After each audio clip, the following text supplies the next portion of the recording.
Bonjour à tous, nous allons parler dans cette vidéo de cosinus et de sinus d'un nombre réel. Vous avez vu au collège comment déterminer le cosinus et le sinus d'un angle aigu. Cette fois-ci, c'est le cosinus et sinus d'un nombre réel. Alors, une définition, on considère le point M du cercle trigonométrique qui est associé à un réel A. Alors là, dans mon exemple, le M est associé à un réel X. Alors ici, vous le voyez, le point M a pour abscisse le cosinus de x. Il a pour ordonnée le sinus de x.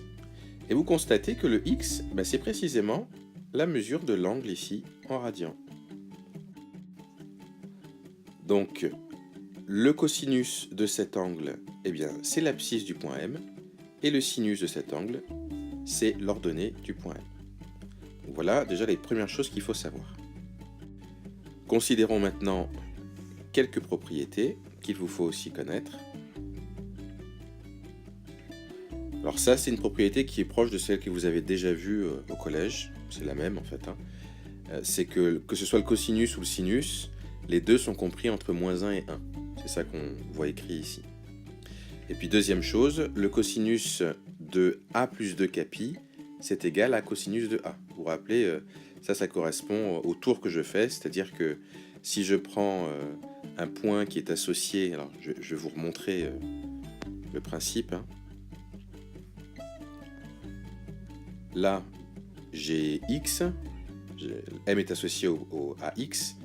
Si je fais un tour complet, mon m il sera associé à x plus 2pi. Et puis si je refais un tour, c'est associé à x plus 2pi plus 2pi, etc., etc. Donc c'est pour ça en fait que dans la formule ici, qu'on verra en activité ensemble, le cosinus de a plus 2 c'est la même chose que le cosinus de a, puisqu'ils se retrouvent tous les deux au même endroit, c'est pour ça que le cosinus est le même, c'est pour ça que l'abscisse est le même. Même principe pour le sinus de a plus 2 c'est égal à sinus de a, quel que soit k nombre entier. Et puis troisième propriété, cosinus de a au carré plus sinus de a au carré, c'est égal à 1, quelle que soit la valeur de a, ce sera toujours comme ça. Cosinus carré plus sinus carré, ça donne 1. Précision, souvent vous verrez écrit cosinus carré comme ça. Cosinus de a au carré, vous le verrez écrit comme ça, et les sinus de a au carré, vous le verrez écrit comme ça. Alors là, vous avez des valeurs remarquables des cosinus et sinus. Alors on a A, un angle en radian.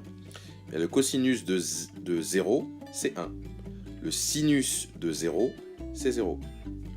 Là, par exemple, le cosinus de pi sur 6, puisque là, c'est tous les A. Le cosinus de pi sur 6, ça fait racine de 3 sur 2. Le sinus de pi sur 6, ça fait 1/2. Alors, toutes ces valeurs-là, il vous faudra les connaître par cœur. Mais je vous montrerai en cours une manière plus rapide pour non pas simplement les apprendre par cœur, même s'il faudra quand même en apprendre quelques-uns par cœur, mais après on peut les retrouver assez facilement.